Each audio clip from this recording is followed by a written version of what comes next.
So hey, um, this is Terry Spencer.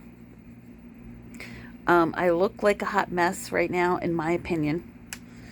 But that's okay because, and my eyeballs look really strange. This one looks really weird.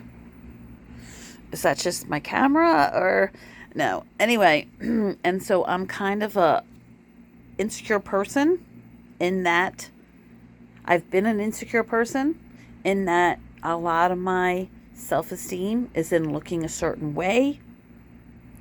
But since I've been with Spirit and in my twin flame journey, I can't have everything together because it takes too much of my time to do that, and I want to get the message that is inside of me out.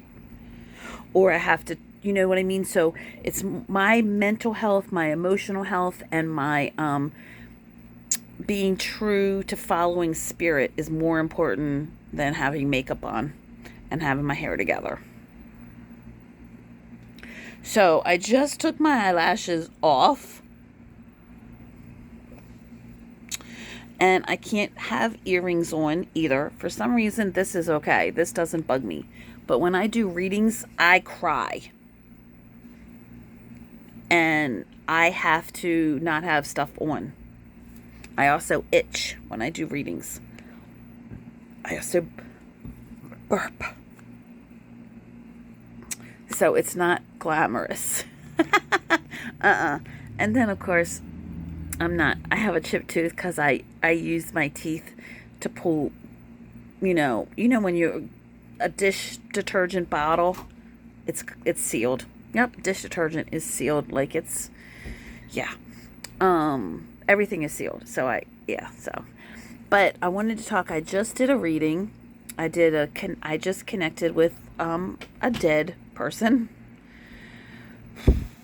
and this person was an alcoholic and died from liver disease. And this guy showed me my nose is itching. I just finished it. I just finished the reading. So it's usual for my nose to itch like crazy. Sometimes my body itches like crazy. It's energy. It's how energy goes through me. So, and I can't have a bunch of fluff like earrings, makeup. I really get into the energy. Like I feel the energy. I'm in it. It's like being triggered and going into the past. Something is weird with this. It's just probably the way the angle is. So I keep looking at that eye. Anyways, so I'm going to talk about this last reading. I was an alcoholic, died from liver disease, and he showed me that it was like kept being pulled underwater. That was his struggle, being pulled underwater. It's like he had a weight and a chain around his foot, and he kept being pulled under. And that was his alcoholism. And he would just be like I just saw bubbles coming out of his mouth. And he was really struggling to get to the surface of the water, and then he'd get pulled down again. But then he showed me in his death, he was free. He was free of that struggle. So then he showed me that the portal of death, when he crossed that portal, he became filled with love. Love is a light energy. So he became filled with light.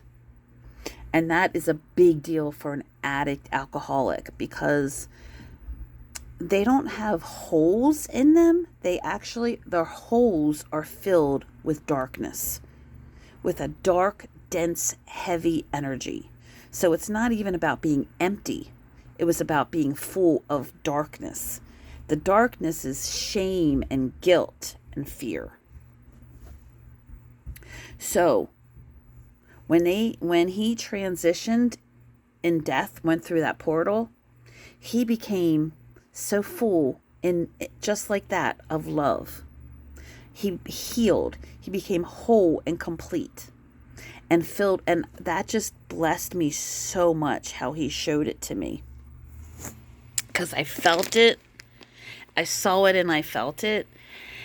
And so what I was kind of comparing it to is somebody that knows pure love, that knows true love, that knows innocence and love. When they transition, okay, they go into the presence of love. They become it infiltrates their energy. Okay, but when it's a alcoholic or an addict, they have had so much shame and so much guilt and so much judgment against themselves, self-hate, that transition was so magnificent because of all the love that they got. Beautiful. And then he showed me how amazing, because he walked in that struggle in his physical life, how much better equipped he is to guide people now and to help people, because of the compassion and the humility, and because of the shame and the guilt and the sense of failure and the sense of wanting to love people but not being able to. And that whole journey that he had in his physical life makes him so trustworthy and capable of helping and guiding others. And I thought that was beautiful to show me that. Like, I actually saw that. I felt it. It helped me a lot with my uncle who died of alcoholism. And this is another thing he said in the reading, that he has no regrets. And I felt such a peace. And I thought, how could he have no regrets as an alcoholic? Alcoholics are full of regret. But now he's whole and complete. And now he sees that his suffering, his suffering in his struggle, that there was so much love in that. So now he's so much more equipped with love. So it was just a beautiful reading. And I don't know why I'm tense about talking about this. For some reason, I'm really struggling with doing this video. Because it's way out of my comfort zone with the way I look and stuff, and then trying to pull back and remember what I just went through. Like, I go in the energy. So, me to try to go back and talk about how it affected me. What else did he show me? Just that there's, how when you keep choosing, when you we are creating our life experience by our thoughts and our words and the things and our choices. So for an alcoholic or an addict to keep choosing to leave this reality into another reality, and to keep choosing that this reality will be taken away from them. So it's like alcohol dementia. They have their own reality. When you keep making choices, you will lose, so you keep making choices. For example, somebody that their conscience keeps telling them to do something, but they have a free will. We all have a free will. So we choose no.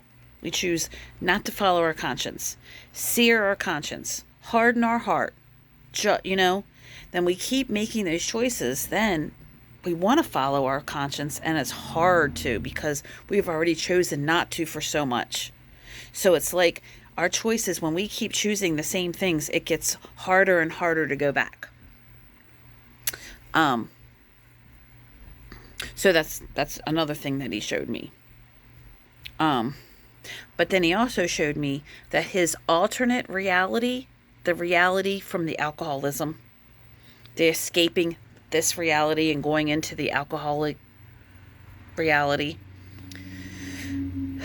that was sort of a gift, because this reality became so hard to be in because of guilt and because of shame and because of feeling like a failure and disappointing people and wanting to love people and not being able to, wanting to succeed and not being able to, and all the things that an alcoholic and a drug addict go through with trying to belong and to fit in and to love other people and to love themselves. And every time they, quote, fail, every time they disappoint, they feel that. And it's guilt and it's shame and it's heavy.